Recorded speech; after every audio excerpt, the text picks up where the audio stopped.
Uzgojem voća i povrća čovjek se bavi od davnina, a dobrobiti tog rada su vrlo dobro poznate. Ne samo kada su u pitanju zdravstvene dobrobiti koje dolaze korištenjem domaćeg voća i povrća u prehrani, već i od samog boravka u prirodi i psihičkog opuštanja. Najljepši prizor za svakog povrtlara jesu veliki i u raznim bojama zreli plodovi koji su spremni za branje. Bilo da se radi o paradajzu, paprici, krastavcu, patlidžanu ili nekom drugom povrću, osjećaj je uvijek isti. Ipak često u tom uzgoju dolazi do situacija koje nam se ne sviđaju. Ponekad naš rad na posljetku i ne daje prave rezultate. Naša prelijepa žuta paprika ili žarko crveni paradajz počinju da mijenjaju boju i da propadaju. Ova situacija nam je poznata i u ovom videu ćemo pričati kako spriječiti ovu pojavu. Za tu namjenu koristiti ćemo veću količinu ljuski od jaja, koja su prepuna minerala koji je potreban biljkama. Na našem kanalu već smo pričali na tu temu, ali u fazi berbe kada su štete puno veće. Danas ćemo pričati o sadnji povrća i pravovremenom obogaćivanju tla ovim mineralom. Svi oni koji prate naš rad od prije znaju da se radi o kalciju. Ovaj mineral je jako bitan biljkama u fazi razvoja ploda, a potrebno ga je unositi u tlo već u fazi sadnje, a krajnje je vrijeme na početku cvjetanja. Ako se ti rokovi preskoče, imati ćemo probleme sa kvalitetom plodova naših biljaka. Te probleme ćemo vidjeti na vrhuncu berbe sredinom ljeta. Upravo tada su štete najveće, a da bi to izbjegli, pripremiti ćemo hranjivo od ljuski jaja. Njih ćemo smrviti u prah te dodavati našim biljkama. Naime, ljuska jaja sadrži 90% kalcija i zbog toga je najbolji prirodni izvor tog materijala. Umjesto da završe u smeću, iskoristite ih. Kako bi bile spremne za korištenje, ljuske je potrebno dobro oprati i osušiti, a zatim izmrviti u sitnije komadiće ili samljeti, ovisno za što ćete ih koristiti. I ne brinite, neće biti nikakvog neprijatnog mirisa ako ih pravilno očistite. Ljuske od jaja sadrže veoma važan makronutrijent, to je kalcij. Također su prirodan izvor minerala, te osim kalcija sadrže i željezo, bakar, mangan, fosfor, krom, molibden, magnezij, prirodni flor i proteine. U samo jednoj čajnoj kaškici praha ljuski od jaja nalazi se približno od 800 do 1000 mg kalcija. S obzirom da se kalcij iz tla gubi ispiranjem kod veće količine oborina te crpi godišnjim prinosima biljaka, to dovodi do postupnog porasta kiselosti tla.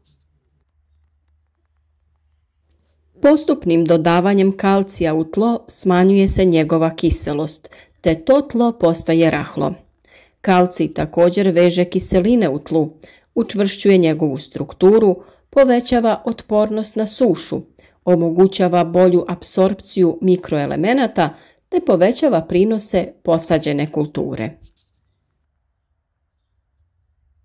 Naime, povrće kojima je kalcij neophodan u rastu i razvoju su paradajz, paprika i patlidžan. U nedostatku ovog minerala dolazi do fiziološke promjene na plodu koju poznajemo pod nazivom vršna trulež ploda. Prvi simptom ove bolesti je smeđa fleka na dnu ploda koja se širi u koncentričnim prstenovima. Nedostatak kalcija u tlu moguće je vidjeti na lišću mladih biljaka, to se zove kloroza. Biljke sporije rastu, usporen je razvoj korijenovog sustava, a u kasnijim fazama razvoja biljke izražena je tamnija boja lisnih žila, te se lišće počinje uvijati, a biljke poliježu zbog slabljenja staničnih stijenki. Najprije treba napomenuti da je ipak skupljanje ljusaka dugotrajniji proces. Duži vremenski period sakupljamo ljuske jaja kako bi ih iskoristili u vrtu. Posebno je preporučljivo koristiti ljuske u vrijeme sadnje presadnica. Kada se pospu sitni komadići ljuske jaja po tlu, ono će vašim biljkama dati zdravu dozu kalcija. Iako su dušik, fosfor i kalij najvažniji za zdrav rast biljke, kalcij je također bitan za izgradnju zdravih kostiju, to jest stanišne stijenke biljke. S obzirom na to da su pune kalcijevog karbonata, ljuske jaja su odličan način kako dostaviti ovaj mineral u tlo.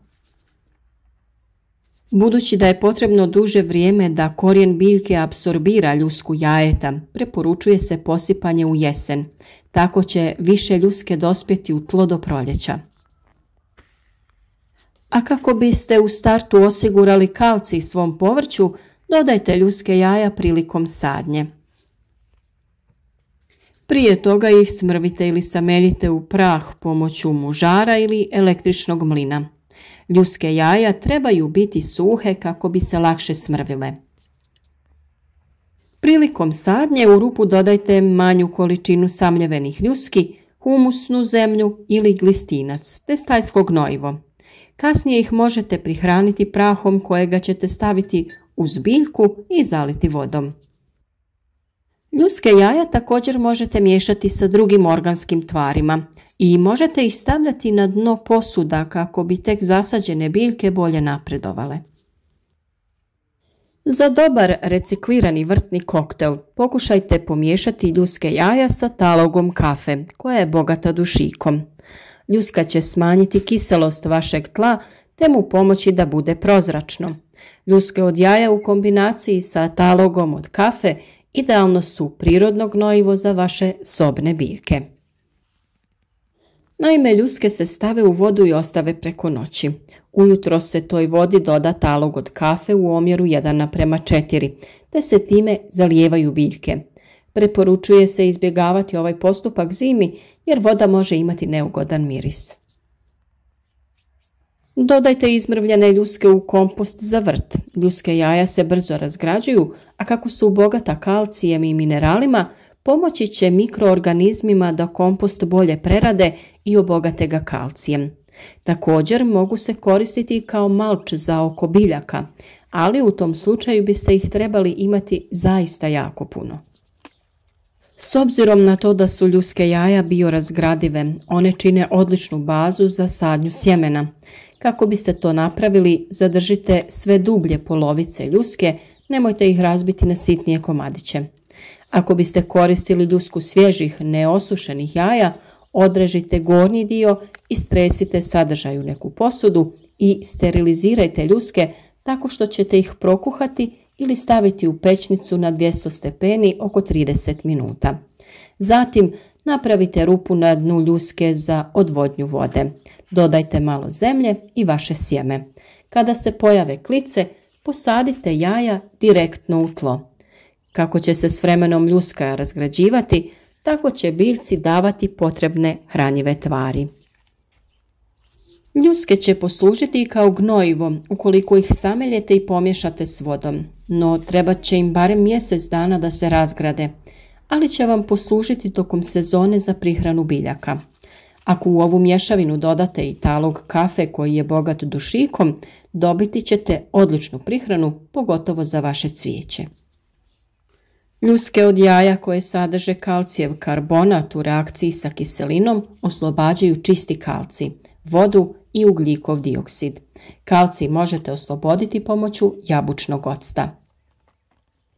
Način pripreme ovog hranjiva smo već pokazali, pa ga potražite u posebnom videu na našem kanalu ili na kraju ovog videa. U svemu ovom veliku ulogu ima i malčiranje biljaka u vrtu. Na taj način će zemlja duže zadržavati vlažnost, biljka će bolje usvajati hranjiva i naravno spriječiti ćete rast korova.